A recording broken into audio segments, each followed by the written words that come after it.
سلام دوستان عزیز، به کلاس ریاضی استاد نسیم و شادکید. ریاضی واقعا شیرین این کتابه، واقعا به شما یه تکنیک راحتی سویدم بده. بچا 15 منهای 8 یه ورا سخت واقعا، با توتال بجنه کامل به صورت کسری نویسیم. 15 منهای 8 بچا 5 از 8 کوچیک‌تر نتونیم، پس از یک قرض گیریم بغلی، یکی بی صفر 50 10 اضافه کنیم بی 15.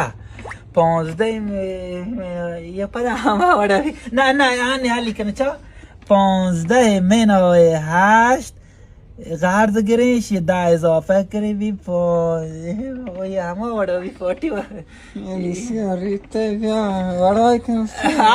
مسائل باور کن راحت حل بان، راحت دا چا بی 15 منهای 8 بی 15 منهای 8. خب مسائل بیسی یه صورت راحت حل بان. بدرود.